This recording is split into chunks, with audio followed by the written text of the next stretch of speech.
Assalamualaikum warahmatullahi wabarakatuh.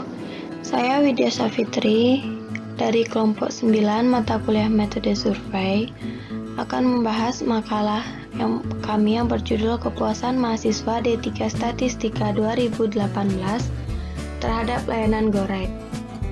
Latar belakang kami mengambil judul ini karena setelah kami perhatikan, sejak awal munculnya aplikasi ojek online, salah satunya yaitu Gojek, itu sangat memberikan dampak positif khususnya di kalangan mahasiswa. Hal ini sangat membantu dalam akses antar jemput mahasiswa dari kos ke kampus. Pemesanan aplikasi GoRide ini juga sangat mudah, yaitu tinggal klik sesuai pesanan, kemudian drivernya akan mengunjungi lokasi tempat pemesanan.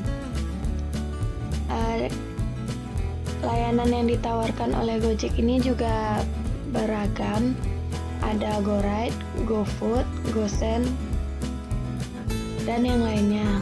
Tapi di sini kami hanya fokus pada GoRide saja karena kami melihat GoRide lebih banyak digemari khususnya di kalangan mahasiswa.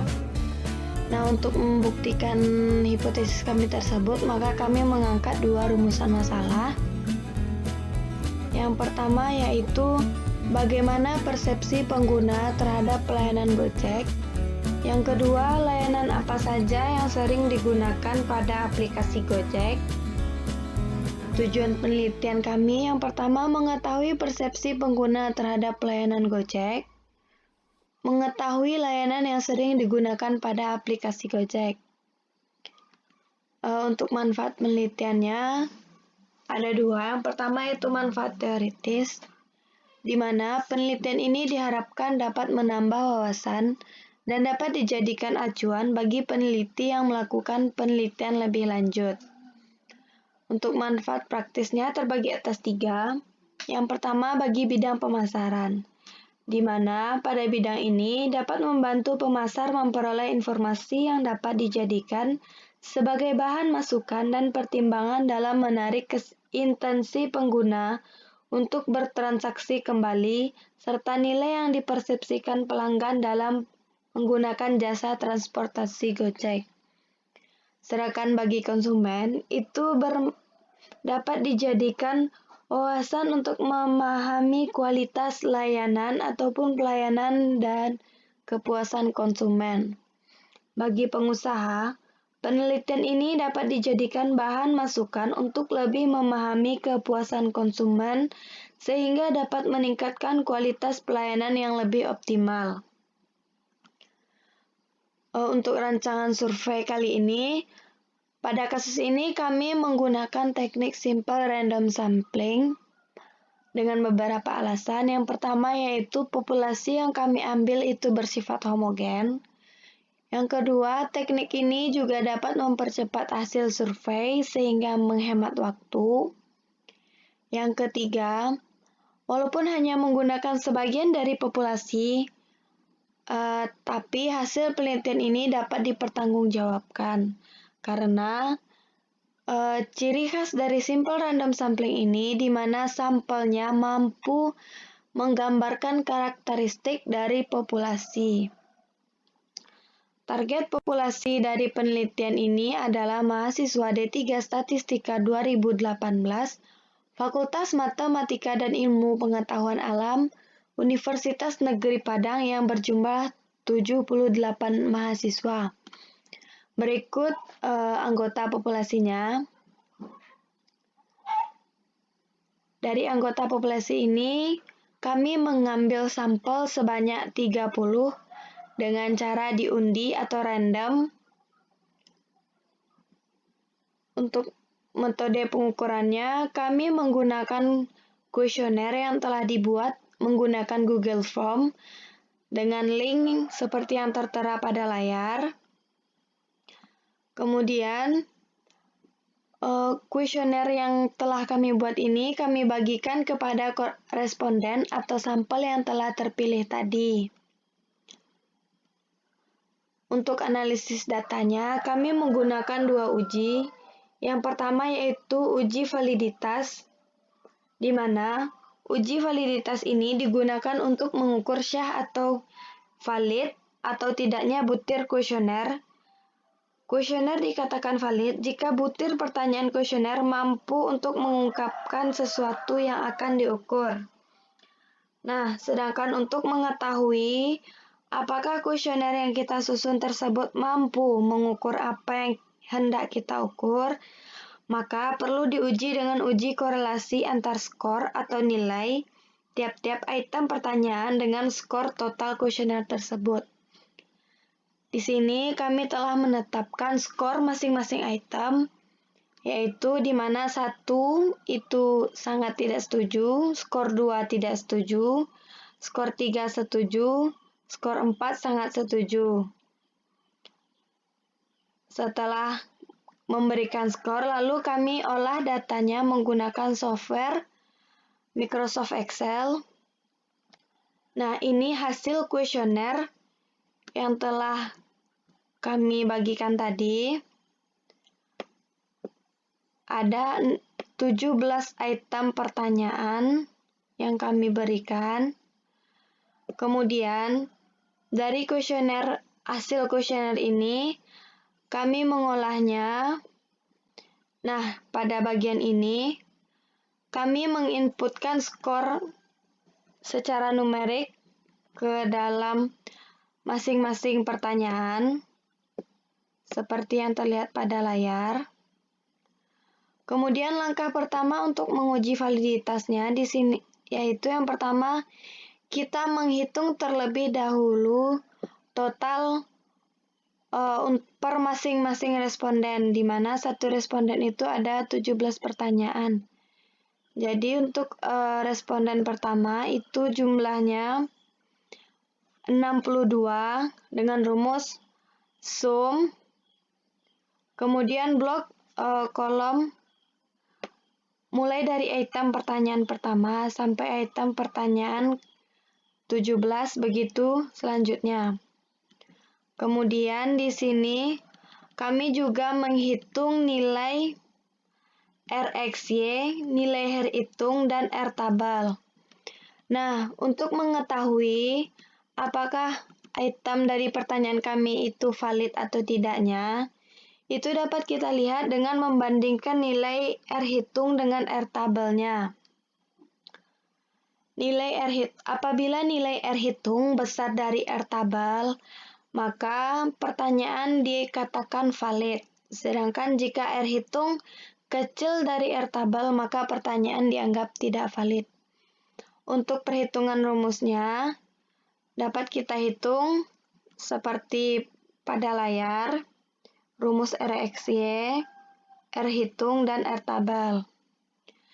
Nah, dari uji yang telah kami lakukan, di sini terlihat bahwa ada 16 item pertanyaan yang nilai R-hitungnya besar dari R-tabel dan satu item pertanyaan yang nilai R-hitungnya kecil dari R-tabel. Sehingga dapat disimpulkan bahwa dari 17 pertanyaan yang ditanyakan kepada responden, ada 16 pertanyaan yang valid dan satu pertanyaan yang tidak valid. Kemudian, kita lanjut pada uji reliabilitas, di mana uji reliabilitas ini digunakan untuk mengukur suatu kuesioner yang merupakan indikator dari variabel atau konstruk. Butir pertanyaan dikatakan reliable atau andal apabila jawaban seseorang terhadap pertanyaan adalah konsisten. Untuk perhitungan reliabilitas hanya bisa dilakukan jika kuesioner tersebut sudah valid. Dengan demikian, harus menghitung validitas dahulu sebelum menghitung reliabilitas. Jadi, jika tidak memenuhi syarat uji validitas, maka tidak perlu diteruskan untuk uji reliabilitas. Nah, pada uji validitas tadi, kita telah mendapatkan ada 16 pertanyaan yang valid. Kemudian, pertanyaan yang valid tadi kita susun. Dan kita kelompokkan item yang bernomor genap dan ganjil, lalu totalkan masing-masing kelompok. Seperti berikut. Di sini ada uji reliabilitas. Nah, di sini telah kami kelompokkan pertanyaan yang ganjil dengan pertanyaan yang genap. Ini. Ganjil genap. Kemudian masing-masing pertanyaan ganjil ataupun genap, kita hitung skor atau jumlah totalnya dengan rumus sum. Kemudian blok item pertanyaan yang bernomor ganjil dari 1 sampai 17. Kemudian untuk yang genap dari 2 sampai 16.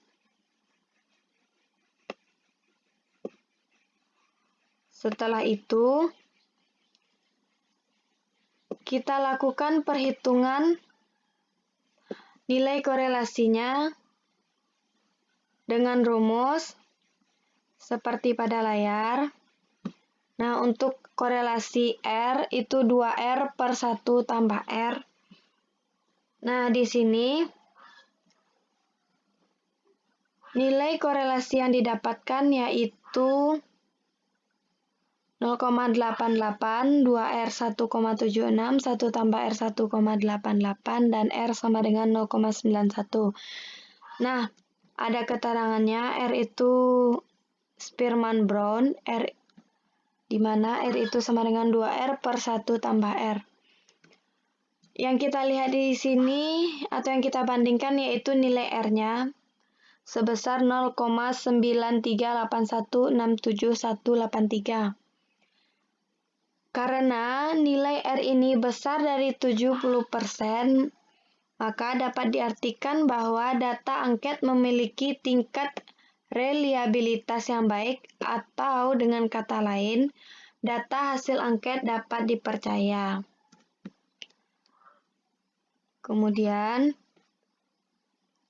pada analisis yang telah kami tetapkan tadi, di mana variabel Y itu variabel terikat, yaitu layanan Gojek, yang sering digunakan, dan variabel X yaitu variabel bebas, di mana variabel X itu adalah rata-rata jarak yang ditempuh, kinerja GoRide, aktivitas menjadi mudah dengan menggunakan GoRide, itu di mana variabel bebasnya itu terkait dengan 17 item pertanyaan yang tadi.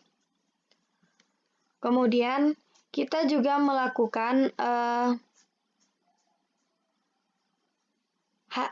regresi linear sederhana seperti yang terlihat pada layar. Langkah pertamanya itu kita inputkan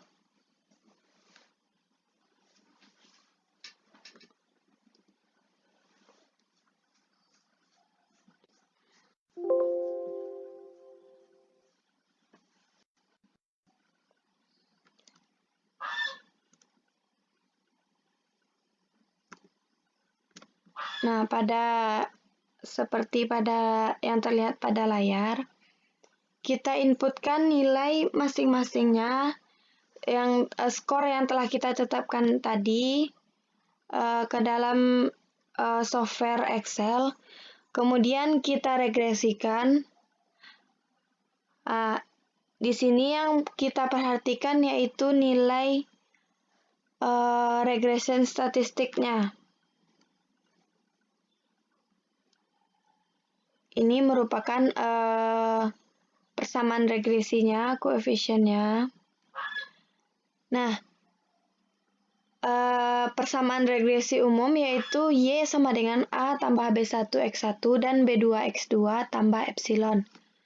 Persamaan regresi yang kita dapatkan yaitu Y sama dengan 1,90 tambah 0,33x1 tambah seperti yang tertera pada layar. Nah, di sini kita perhatikan nilai R square-nya, di mana pada output di atas nilai R square sebesar 0,550666 ini bisa diartikan bahwa variabel X menentukan variabel Y sebesar 55,06%, sedangkan 44,94% lainnya ditentukan oleh variabel lain di luar model variabel lain selain variabel X. Nah, dari uji yang telah kami lakukan dapat kita tarik kesimpulan bahwa dalam hubungannya antara variabel X dan variabel Y terhadap persepsi pengguna terhadap layanan Gojek tidak terdapat pengaruh yang signifikan. Hal ini dapat dibuktikan dengan hasil analisis regresi sederhana yang dilakukan, di mana nilai signifikans F-nya yang diperoleh itu sebesar 0,40, di mana nilai tersebut lebih besar dari 0,05 atau nilai alfa. Nah, berdasarkan data tersebut, dapat kita tarik kesimpulan bahwa di sini terjadi penolakan terhadap H1 dan penerimaan terhadap H0, yakni di mana variabel X tidak memiliki pengaruh terhadap persepsi pengguna terhadap layanan Gojek. Mungkin sekian penjelasan dari saya. Salah dan kurangnya saya mohon maaf. Saya pamit undur diri. Assalamualaikum warahmatullahi wabarakatuh.